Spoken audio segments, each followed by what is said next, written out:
Hi, I'm LUY Words, and this is Last Unrifled Yaw. Last Unrifled Yaw is a podcast where we have conversations about video art, experimental music, avant-garde literature, performance art, and the occult. If you or someone you know would like to be on Last Unrifled Yaw, please get in touch. Catherine the Worst is a fashion designer who mixes occult practices with multiple stages of her work. We also talk about technology and augmented reality and just a wide range of different occult topics. Hey everyone, today we have Kat, or also known as Catherine the Worst, who makes ritualistic digital fashion design. It's strange. I haven't seen anyone doing the same thing.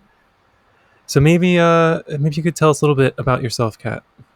Hi, well, as you all heard, I'm Catherine. I go by Catherine the Worst. If you get the reference, you are amazing. um, I go by that on all socials, but not on LinkedIn, right? So yeah, I am a digital fashion designer. I basically, create designs with digital tools for, physical production as well as for avatars. So as design goes, I would definitely say that I take inspiration from my magic studies as well as like my Catholic upbringing. So you know this also kind of also goes into like my design process, which I'll talk a little bit more about later. Okay, that's cool. Why did you get into making this kind of fashion? Well, do you want to hear something funny? So, I got introduced to fashion at a very young age, actually, by my aunt. And she also got introduced to fashion by her aunt. I'm not sure if that goes back another generation or not, but it's basically my blood, or I'd like to think that. So, I just remember being a child in my aunt's design studio looking up at all the photos of the beautiful brides. And what's funny, like my aunt basically makes mostly like, I guess, I mean, she's a bridal wear designer, but it's mostly also for I don't know, first communions, like, so actually kind of religious clothing. So I don't know if that's influenced me, but there's something there. Huh, that's interesting. So I guess in a sense you're still making semi-religious clothing, or I shouldn't say still, but you are. Do you view your fashion as religious, or how do you frame it? I definitely would say so. And it's not always like consciously that I'm doing it. Like my thesis, I did it on this dance. So I'm Mexican, and there's this dance called the Dance of the Old Men. And when I was looking at the history of it, it actually started off as a ritual. And then I was like, okay, cool. But then as I was wrapping up my process and I was, preparing to present the final thing, my thesis for the final presentation, um, I was like, wait, and I was like tying in. I was, I, I was just like, kind of like, whoa, this is magic. I've basically been doing magic, and I did the sigils, and like I knew I was doing it, but like when I put it all together, it just all clicked, and it all kind of worked out so well, and that was kind of amazing. So I definitely would say I do, and sometimes I'm not even trying to make it religious, I guess, but it's just so natural to me at this point, I guess. Hmm. So you started to hint at the fact that are you saying that the fashion is magic, or the act of the fashion design, or is it both? I definitely would say it's both. Um I don't think this is bad to say, whatever. So I was doing my thesis in 2021, so that was, the year after lockdown. And so my school still had very limited amount of people coming in, and I was a senior, so I was allowed to go in. And at one point, like, it was getting so close to the due date, so I just had to separate myself. So I just went to the empty studios, and no one was there. So I was like, wait, it's just me. So I would come in really early, like even earlier than the janitors, and I would do like rituals in the design studio, and then I would go sew in. And I didn't do anything crazy, just like the LBRP and like the middle pillar. But like I was like, why not? Like this could be like my ritual space. And I do that at home, but like doing it at school is kind of fun. So yeah, I would say going into it mentally, I really have to like be prepared, and I feel like rituals just help me get to that point. And I was using sigils in my, as far as my like leather print. So when I was stamping it before that, then I kind of did some meditation and kind of charged it up. And what's funny, when we were doing the photo shoots for that jacket, everyone was buying my collection. Why? I think it's because of all the energy I put into, or how I charged the sigil jacket, but who knows? Are you comfortable with discussing the purposes of some of your sigils or rituals? Um, It's okay if you're not, and I can always edit things out if you yeah. give an answer you don't like. Well, as far as like the sigils and everything that I did for my thesis, it's the funneled chaos magic type of way. You just kind of make it and then you forget about it. So that's what I did for my thesis. So I can't even Okay. tell you. No, that's good. I sometimes think about that as purposefully using Freudian repression. Definitely. I will say my friend did make a talisman for me, and that one was a part of the collection, and that was just for like change, and goddamn change happened. Whoa.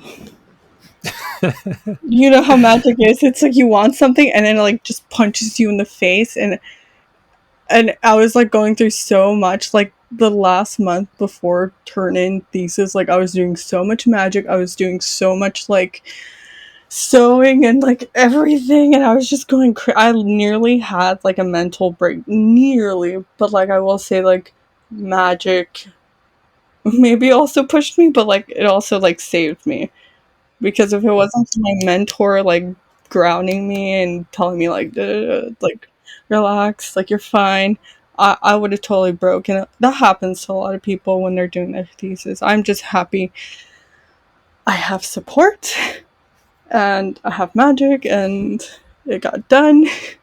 And it's funny to look back at now. I do that kind of thing on purpose, but I make it a point to not fly so high that you crash.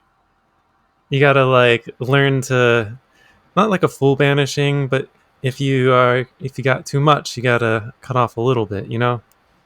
Yeah, that was learning. Definitely what you're saying. That was a learning lesson for me. Like, I will only take criticism from my mentor. Like, I'm just like, so that's so valid. Like, I was like, you're so right. Wobble head to the max. But it's all a learning lesson, and I will say, like, that's why I take grounding, or I make grounding such a priority now, because I nearly crashed, like what you're saying, and it's not fun. So how do you design your work process? You can answer that in terms of the occult side or like the practicalities of the fashion or whichever directions you'd like to go. Yeah, thank you. Well, just a little backstory, but when I was in fashion school, I came across a video basically talking about how you like, take the genius out of you and apply it externally. Basically, like, the idea here is that you give credit to this like external thing, deity, genius, or whatever, so your ego doesn't get in the way. And fashion students have very much of an ego. I could tell you myself. So I started emulating this, but what I would do is I would just like watch movies, TVs, everything that I was watching or consuming had to be surrounded around the collection theme. So my life was really like everything is this. So I would force myself to plug into the mind of like whichever genius I was taking inspiration from, and just kind of allow them to take over. And then as I was getting more serious with magic, I started embracing using invocations during my design process. And here's where I took direct inspiration from Peter Carroll. I feel like everyone listening to this probably knows who he is, but if you don't, he's widely acknowledged for kickstarting the modern chaos magic movement. And he invented a goddess called Aphophenia. I hope I'm saying that right. But she helps him with achieving scientific inspiration. So, this goddess can be thought of like a personification of scientific discovery itself, and he just invokes her as needed. And I do the same. I don't have like that one go to right now. I've been kind of experimenting with different deities and, just creating custom projects with or custom rituals for each project, and kind of just noting down my experiences. And as we kind of discussed before, it definitely depends who you invoke, because sometimes it's insane and other times it's really just natural and cool. Kind of, this is where I feel like I forget the name of that artist, but like he would take drugs and he would, paint portraits of himself, and that's kind of where I Yeah, you mentioned him in one of your articles. yeah, and I totally forgot his name. Oops. But for anyone listening, there's a guy that has taken like, I don't know the number, might be more than 100 different drugs. Some of them are like when he's in the hospital. Some of them are things that he did for fun. One of them's like a computer duster, and he draws a self-portrait on each one that tries to convey what it's like. Brian Lewis Sonder? That's his name. Yeah, but I think it's super interesting, and honestly, yeah, sometimes I go a little bit outside of my mind, but again, as I said before, that's when you have to really, really, ground yourself, and that's where like meditation is such an important tool. And I know it's like so much more fun to like do all the crazy rituals, but like honestly, if you don't have a basic meditation, um basic practice, like you're I don't know, I just think it's You're so driving important. without brakes. Yes, you said it perfectly. Are It's you like comfortable with talking about some of the kinds of gods or deities you work with or the things you invoke? And if not, totally okay. I know um some people keep things secret, especially if they're still using them. yeah, I mean, okay, offline, because that one's Okay, like sure. really funny. But I could talk about the experiences of different invocations, but just not reveal the name. Would that be okay? Yeah, it's more about how it affects your practice. Okay, cool. Then I'll do that. But okay, so I was encouraged by other magicians, if I wanted to invoke a certain magic person, and I did, and I honestly like really, really creative ideas I got, and it was awesome. But I will say that invocation like was really hard to manage. They were a little bit unstable. And then when I went to go talk to that magic person, they told me, yeah, they could be a little unstable at times. So it's insane. I don't know if there's like a correlation with that, or maybe that's like the artist stereotype, like having, being unstable, but being very creative. But that's what I felt.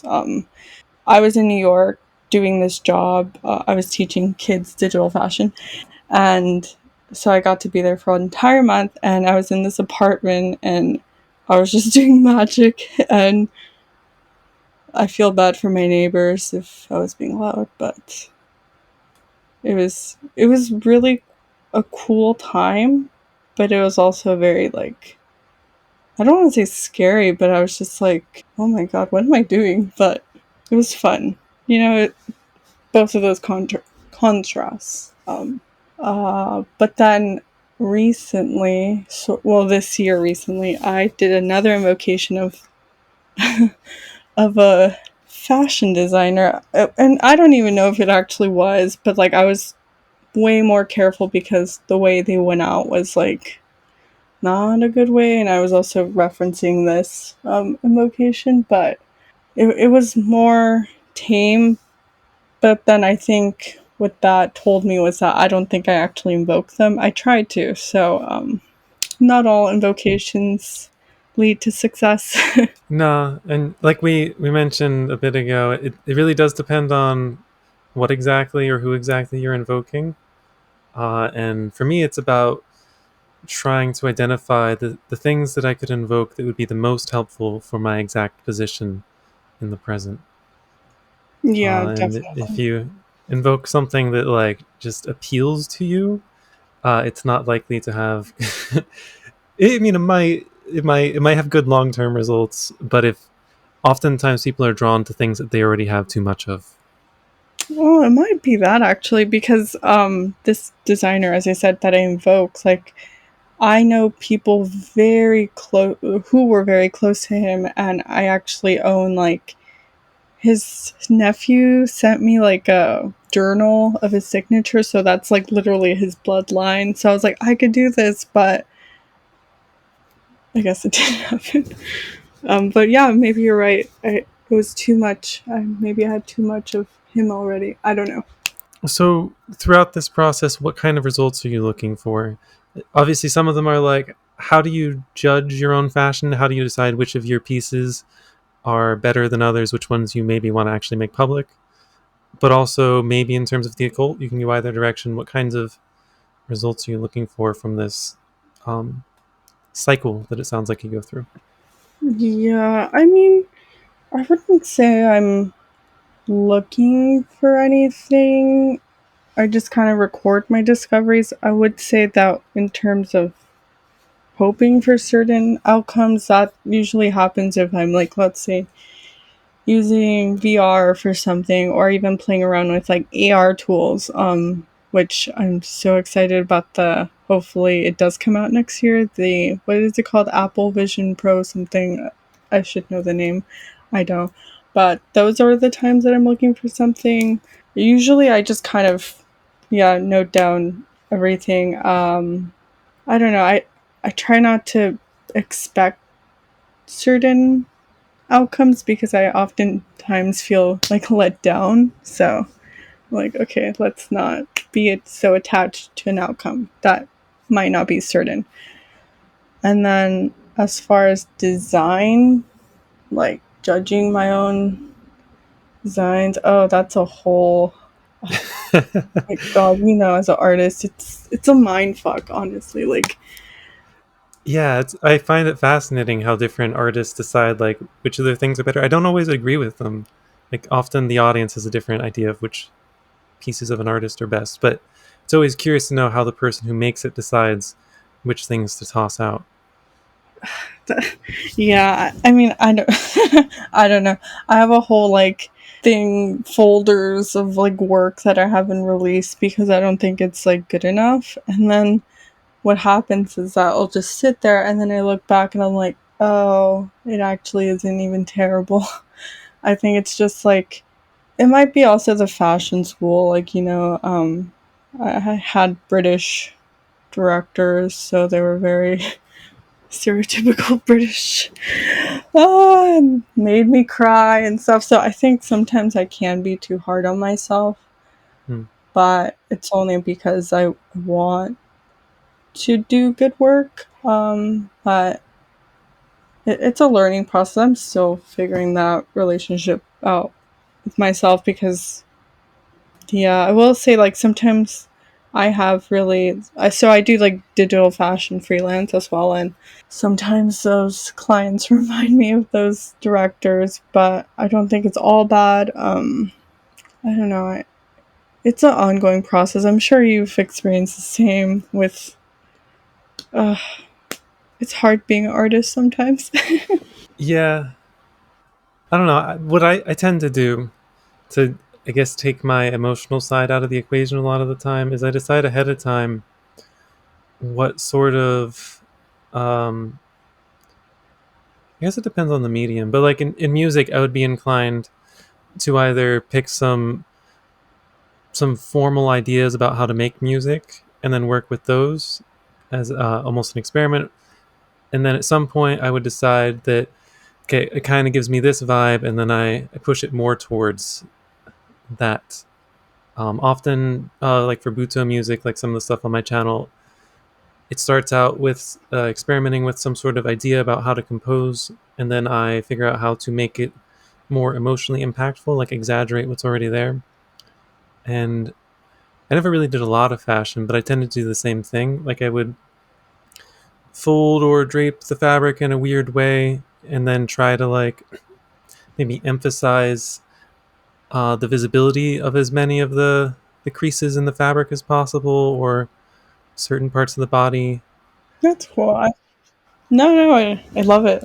But I've definitely seen like I came across someone doing weavings with sound, like sound was affecting, and I thought it was so interesting. But I will get that name for you because maybe there's something there for you. Okay, yeah, that's cool. What are some of your inspiration sources? Well, I remember I kind of struggled with this at first, and it's funny because I've had people message me recently and be like, "Your design aesthetic is so like unique. It's so you. How do you get there?" And I'm just like, I don't know. I went to fashion school. But in school, I don't know. Have you heard of the book How to Steal Like an Artist? I've heard of it, yeah. Yeah, it's really cool. And there's a section in the book, and it kind of just talks about like mixing up your inspiration sources, and then from that, putting your own twists. Like, take two designers, and what would a collaboration by them look like, and then put your own design on that. So I would say that book has really helped me out. And I also like that it talks about like having your own, like, I guess, design or inspiration tree. So, like, people who inspire you. And I definitely have that on my wall. And I guess those people for me would be like Genesis Bright Porridge. So, a magician and artist. And I I really love Genesis, and I was so heartbroken when he passed away. But I think for me, as I mentioned before, I do have a Catholic upbringing, so I've always felt like I had to fit into certain boxes. I had to be so this way. I had to act a certain way for people, whatever. But Genesis has, or their work has really helped me, like, I guess, break free from that, from those roles, from the conditioning. So, and I also just love their artwork. So it's kind of a shame to hear that some people didn't even want to buy like their sigil work when they were alive, and I'm like, oh, why? That's how it is for a lot of artists. Yes, that's fucked. Like, oh, it's like, so when they're dead, they're worth all this money. Like, why? That's, I don't know. There are a lot of reasons for it, but one of them is that once the artist is dead, you know how many of the pieces there are, and there aren't going to be more forgeries aside. Yeah, that's So true. kind of, I've heard that yeah. argument, but still, like, I don't I think think it's this just is. easier for the collectors when the person's dead. Yeah, I guess the collectors are the important person, right? Yeah, it God, doesn't matter. It's not worth anything until someone buys it. that's true.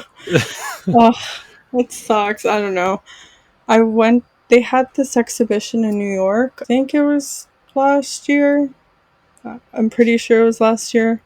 Around this time last year, June, I attended their exhibition, and like, oh my god, you could feel the magic in that room. And like, there was a section where you just saw them like just drawing, and it was amazing. And there was basically no one there, so I was just sitting there watching them by myself for like a good 10 minutes, and it was just awesome. And god, I really enjoyed being in there. I didn't want to leave. Like, sometimes you could feel people's, or maybe, I don't know, maybe it's weird to say this, but I don't know, sometimes when I go to museums, I could just feel like the atmosphere. I could feel the what the artist is. I mean, obviously, I read too on the walls their statements. But I don't know, I could just feel it, and I definitely felt it with Genesis exhibition, and obviously their work is so magical. So Yeah, I know what you mean too about feeling it. Sometimes, especially in person, especially if the pieces are large, I think it's easier to get the like sort of bodily effects of impressive art. mhm. Well, also I don't know if you're like on TikTok or not, but like I feel like TikTok ruined the word empath for me because it's like now a joke. It's like I'm an empath, dude. So I'm like, I'm not trying to say I'm an empath, but sometimes I feel things. I don't know. I'm not really on TikTok much, but yeah, there is a certain kind of person that overuses the word empath, and I guess they're just getting made fun of now. Yeah, it's so funny though. I'm not even gonna lie. Do you have any questions you'd like to ask? Oh, I did want to also talk about like my favorite designer. Okay, yeah. So my favorite designer I take so much inspiration from is Rick Owens. He is known as the Dark Prince of Fashion, and he, oh my god, amazing. He said things like, "Oh, if I was," or sometimes I want to just like run away and join an order and disappear, things like that. So very relatable, but he takes a lot of inspiration from like Kenneth Anger films. So I it's the cult is strong with this man. Like if you even Google his name, you'll see what I'm talking about. It's just all black, and his wife too. Like they're so aesthetic, and uh, I I really appreciate their work because sometimes I feel like I don't know. I feel like I'm too niche, and I'm like, who's even like paying attention to this? And he said something so powerful that like just helped me out so much. He said like, my work, I'm here to provide an opposite to what is already being produced. And he said it in the most classy way. He's like, when I do my horse fucking videos and my piss drinking videos, it's to create balance because we already have a lot of conservatism and bigotry, and I'm just like, oh, love this man. But it's true, like you know, we already have those voices going on, so there's nothing wrong with my work, or anything. And I think it's really important to hear that. And it was very important for me to hear that too, because even at some point this year, I was like, is it even worth what I'm doing? Should I even going on? Like, I don't know. Like, um, but yeah, I love him. Yeah, and there'll be a link to Rick Owens and Kenneth Anger in the description. Have you seen much Kenneth Anger? Yes, yes. I Yeah. especially love his movie Scorpio Rising because I'm a Scorpio Rising. Is that the one with the bikers? Yes. Yeah, So that one cool. is fun. And then what's the Cool. other one called? The Pleasure Dome, right? Something. Yeah, inauguration of the Pleasure Dome. Yeah. Oh, that one's so beautiful. Oh my god.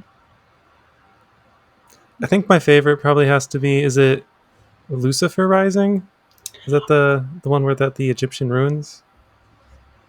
Yes, I believe so. Yeah, that one actually, like Rick Owens definitely references, and he's like posted on his Instagram, and it's funny. Like Rick Owens has put like unicursal pentagrams and just like the classic pentagram like on his stuff, and there's a bit of a backlash for that, but he chooses his words so carefully. He doesn't even mention which Kenneth Anger films. He just says Kenneth Anger films. And I'm suspecting if he were to say Lucifer Rising, like there would be like more of an outrage, which is kind of dumb. Like it's fashion, whatever. Like someone has to do the dark stuff. Did you have other inspiration sources you'd like to talk about?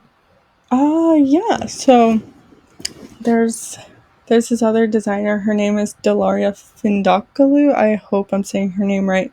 She's Turkish, but she's based in London, and She is so badass. She's incorporated like esotericism, like imagery and themes into her collections.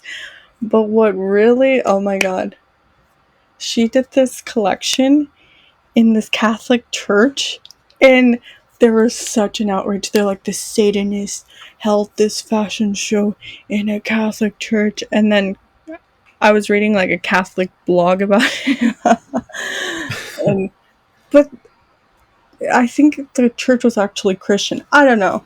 I don't know. There's a lot of back and forth on that. But it was a beautiful collection and she had guts to do it, and I think we need more of that, and I love it. I love it so much. It cures my Catholic child trauma.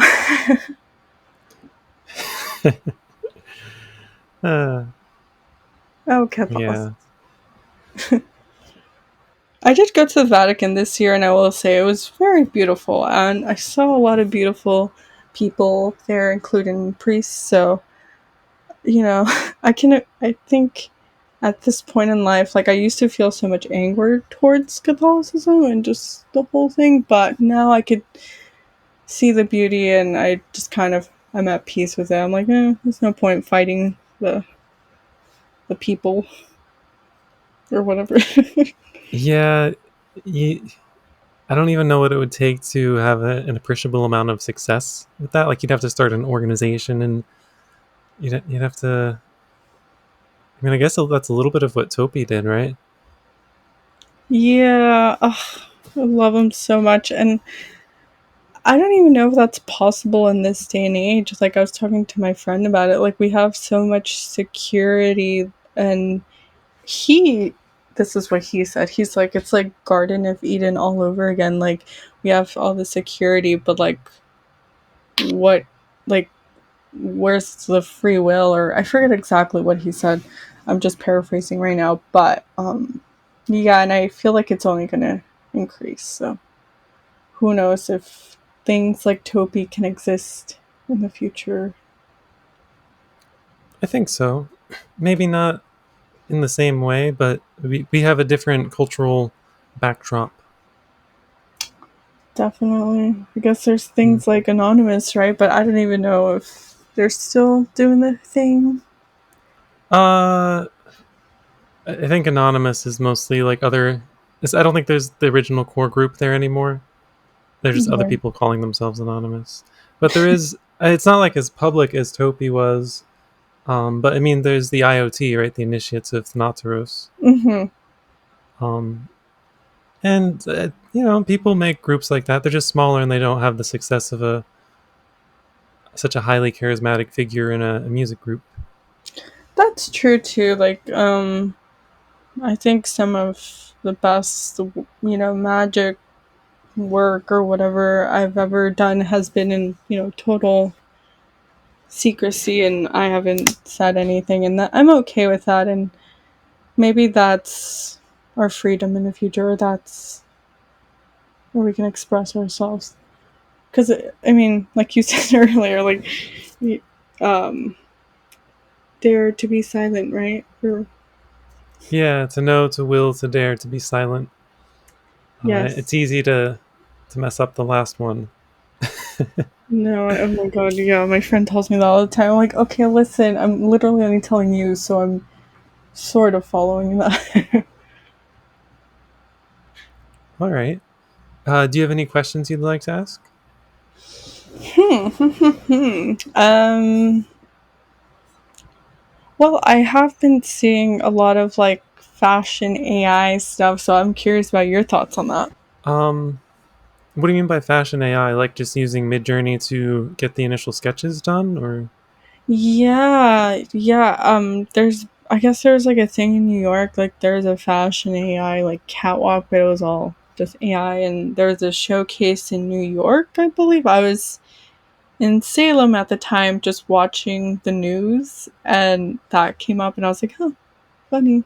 Yeah, I guess when I first heard fashion AI, I thought more about. I've already thought more about like tabletop miniatures games because I play them sometimes, and I'm designing one. But also, there's this market of sculptors who make It looks like decent money sculpting little, like, not necessarily for Dungeons and Dragons, but like 1 to 2 inch tall sculptures of people with swords and guns and whatever. Or some of them are based off of well-known artists like Hieronymus Bosch, or all sorts of things. And the niche sculptors, some of them can be really good, but text to 3D AI is in its infancy. Like, you can type in a 3D model of an apple, and it will generate a 3D model of an apple that you could use in a video game, or you could get 3D printed.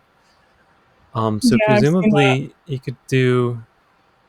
So a lot of those artists are worried that their job is going to go away when people can just generate files for anything that they can think of and print them out at home. And I could see the same thing happening to fashion. It's just that the assembly is harder. Like, I don't think there's a 3D printer that does the kind of fashion people would want to wear most of the time. Yeah, actually, as sorry, this just reminded me of something I was watching on Netflix. It's called The Future of, and there's an episode called Future of Fashion, and they're basically saying how, like, in the future everyone's gonna just be able to print out their own clothing, and obviously there's always a scare, like, oh, what's gonna happen to our jobs? Duh. But like, I guess the thing here is like, well, you could just subscribe to my designs, and then you will have access to them. Yeah, it's the same problem as we have right now. Sorry, I didn't mean to interrupt. Where Oh, no, the fine. success of an artist is more like how many people know you, because there's already so much. Yeah, there's such a access, but yeah, I think that's a really interesting episode, and but it kind of goes back to time because way back in the times, like, you used to just get your clothing custom made. So I do think in terms of fitting and sizing, that will be good because all of our clothing is made off of fit models, and you're just lucky if you find something that has been modeled off of a fit model that has similar measurements as you. So Yeah, so maybe fashion designers could design like specific pieces that then a machine could do all the sizing for, and you'd still get them printed, but then you'd probably pick things that were designed by whoever's popular that year. yeah, definitely. Hopefully something like that. Because I was even looking into like the history of sizing, and apparently they tried to standardize it already, but then as they were trying to, because I guess back then it was just catalog orders, so then they had to standardize it because people were like returning their clothing, which is kind of funny now. The same thing with online shopping, but yeah, it still hasn't been resolved. Basically, so it's a whole mess. Ask anyone trying to find jeans that fit them, especially pants. Oh my god, it's terrible. Oh. That's cool. Are there other like future of topics related to fashion that you think about? Yeah, I mean, I guess I've experimented a lot, and uh so I don't have you heard of what are those called, NFC chips? Have you heard of that? The like the chips that can be scanned and take you to a website. Yeah, like that's the idea there, but like sometimes it could link to like a filter or something, and that's kind of where I've been experimenting. And if you Oh, say for like this is augmented reality. yeah, if you say that this is going to come out in January, then we're totally fine. But yeah, I've been experimenting with that because I think there's just like so much magic that could be happening in the AR space, which I mean, it gets in. I'm not even an expert because then there's people like, no, it's not AR, it's XR. No, it's not that, it's MR. So we're just gonna We keep know it. what you mean. It's good Okay, enough. perfect. There's we're just gonna keep it to that. But yeah, it's really fascinating, and it's this layer on top of our current reality, and it's even like brought up ideas like, okay, if this is just the physical plane and that's the astral plane, like there has to be another plane for like AR. Like it can't just be astral, because even like VR feels different than astral. At least I think so. Um, so it's brought up all these things, and I'm just kind of experimenting and seeing where that leads me. But in the future, hopefully, I would like to put out something like buy this robe, and I don't know, or buy this shirt. And there's an NFC chip, and it takes you to this like AR portal or anything. But um, maybe in the future there'll be like cooler chips, or just more technology within our clothing. I know Nike is doing. I mean, they're doing like waterproof stuff, and so you don't. I forget the name of the fabric, but like if you sweat a lot, you don't stink because there's something in the fabric. So I definitely think there's something there that can be used for ritual purposes. I don't know yet. We'll see. You mean the odor absorbent fabric? Well, not specifically that. Sorry, that was just I the. was imagining like soaking up incense or something, and you're like, huh, Wait, that's interesting. I think you just made that up. Can I take that idea, please? Yeah, there you go. It's a banishing. So you light incense that's appropriate for whatever you're contacting, and then to end the ritual, you cover the don't burn the fabric up, but you soak up the smoke with the the Please. fabric. I'm gonna copyright that right now. Just kidding. But yeah, I think there's definitely I don't know. That's what gets me really excited, because I'm like, I know there's something there. I don't know what it will be, but it will be something. So yeah, I mean, to bring it back to Genesis Briar Porch again, when I was doing I did a collection based off of them, and you know, for them, you charge sigils with all your bodily fluids, right? So I was like, what's the most non disgusting bodily fluid? So I'm like, my spit. So I was making biodegradable like plastic with like my spit in it. And when I presented this in class, everyone was just like quiet, and they're like, what the fuck is this being? But like, it was, first of all, it was fun to do, okay, and second of all, like, I was just trying to experiment, and I think college is the best time to do that. So I was just charging a sigil, I guess. But yeah, I don't know. I think there's way more to that. I just don't know. I just have to do it and then see what happens. Yeah, that makes sense. Hmm. Yeah, I was showing my mom that plastic, and she did not even want to touch it. And I'm like, but we are the same DNA. Why don't? It's fine. But I understand.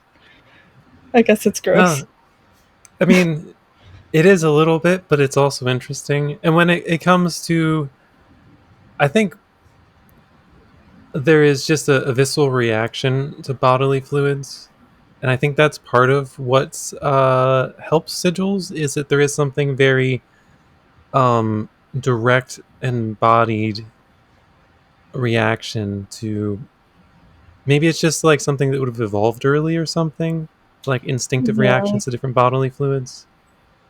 definitely. But I was yeah, I don't know. I was even like thinking about. I mean, you've heard of the art piece "Piss Christ," right? Yeah. Yeah, I was definitely thinking about that too, because I was watching this interview with a nun, and she was saying like, I don't think there's anything wrong with it, because people, I'm paraphrasing really badly right now, by the way. She said people worship the item more than they worship, the spirit. So I don't know. I Hmm. thought there was That makes some. sense.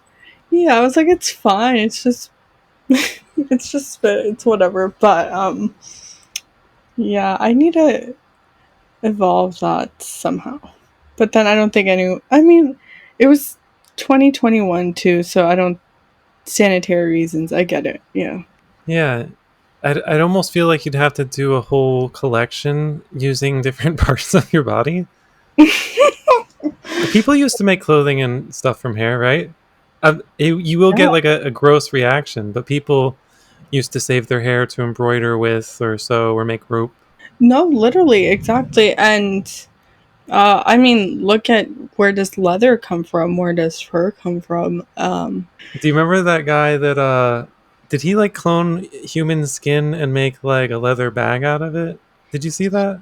Yes, and I think what you're talking about maybe is Alexander McQueen. They so this designer, he died sadly. He was probably one of the best designers of our time. Actually, my director worked with him early on. That's a little flex right there, but I did hear about someone taking his DNA and making leather out of it. And I was like, what? I don't know, let the man rest. But actually, interesting enough, I guess in his early jackets, he would, I'll send you a photo of this too. Like, he would put like a piece of his hair into, like, sew it into the garments. And that would, instead of like a clothing label, it would just be that. And I guess back in the days, like the Jack the Ripper days, prostitutes did that or something like that. I'm again paraphrasing, so I could be messing up some details, but that's that's another Yeah, way. I guess it worked for him, right? Yeah, maybe that's his sigil. I don't know. Yeah, it could be. It kind of reminds me of like you know Ellis, like the sigil network, the Yeah. linking sigil. It almost reminds me of making a network, right? If there are a bunch of pieces of clothing that all are linked together with his hair. I don't know. Oh my god, imagine. You could easily do a ritual with what, and I've seen like those jackets be put on sale like for auctions. Oh, so much. I mean, because it's the actual hair. So, but imagine like the rituals you could do with a jacket with his hair. Yeah, I don't know that I would want to sell my No, hair to that many people. you're right. Also, he did, I guess, commit suicide. So, maybe not the best person to invoke. Probably not. Yeah, that's wise. Yeah, Good to yeah, think about. you can keep them in the triangle or whatever. You don't need Ah, to become them, right? that's very true. That's very true. That's Hmm. probably the best way. Oh, yeah. Yeah, it's like with Goetia, people usually don't like invoke a goetic demon into themselves. They usually like, yeah, this thing is useful, but I don't need it inside of me. So they like trap it in a triangle and do lots of banishings and Hmm. leave offerings. I don't have like so much experience with that, but obviously, yeah, here and there. But it's funny from what I've, what my friends who like are really like, that's their specialty. Like they always tell me like that angels are far by scarier than any demon they could conjure up. I think that's so funny. I don't know. Yeah, it is. I don't tend to work with either very much, but if you read, what is it, Frauder Ashen Chisad has a Yes. very large book that describes a lot of encounters. Have you read it? Or Yeah, have you parts heard of of it, them? but yes, definitely. And there's a guy named Travis. What's his last name? Travis McHenry, and he has like a deck, and it's like a, I forget what it's called, but it's like I have it. It's like a angel card. Yeah, so it's like all these angel cards, and like it's like a little pamphlet, and it tells you how to call them up, and yep, but they are kind of scary. Yeah, they tend to be weirder. Yeah, and I was talking to my friend about it. Like they're so like with demons, you could just kind of, I don't know, you could finesse, you could kind of get your way with them, right? But then with angels, it's like a hall monitor or so, or just like, I don't know, like just very strict, trying to just enforce the rules, and I get it. Yeah. I think what I've heard, the explanation I've heard that I like the most is that demons tend to be almost like personifications of different repressed parts of the human psyche. And then angels tend to be sort of like uh, keepers of sort of abstract forces in the universe. And for that reason, angels are very large. And to you, you are very small. They don't necessarily care about individual humans. Like they may care about humanity, but like they are sort of all over the universe at once, and we're just tiny in comparison. So it's not a. No, yeah, that's a really good explanation. I mean, I don't know if I said this before, but also I am Mexican, and I've been kind of going back and looking into like pre-Hispanic deities. And have you heard of Santa Muerte? I have, yes. Yeah, so that's someone who I've been working with for quite a while, and yeah, I would say your description kind of fits in for her, and All right. Did you have other things you'd like to talk about? nothing comes to mind. I don't know. All right. Well, that's fine. Do you have anything you'd like to plug? I mean, so we were technically going to film this from a two digital lands, but that didn't work out. It's okay. It happens. That's life. Move on. But I will provide links for that. One of them is it's like a temple. It's called the Temple of the Multimind. It's for Athena and then Apophenia. So as I discussed earlier, Peter Carroll's invention. It's kind of like celebration of the old and the new together. That's a cute little land. Do a ritual if you want in there. And then there's another one which I worked with a bunch of other artists, and my own little plot had like these two avatars that I made. One is, based off of Baphomet, and the other one's based off of Santa Muerte. And I created those avatars, and you could just literally go in there and use those avatars in that land. But maybe you might need a good graphics card. Yeah, they looked cool. So if your computer will run them, definitely check them out. There'll be links in the description.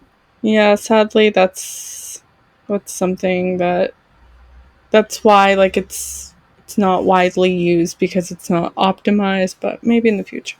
All right. Well, it's been good having you on the show. Thank you so much. It was really cool talking to you.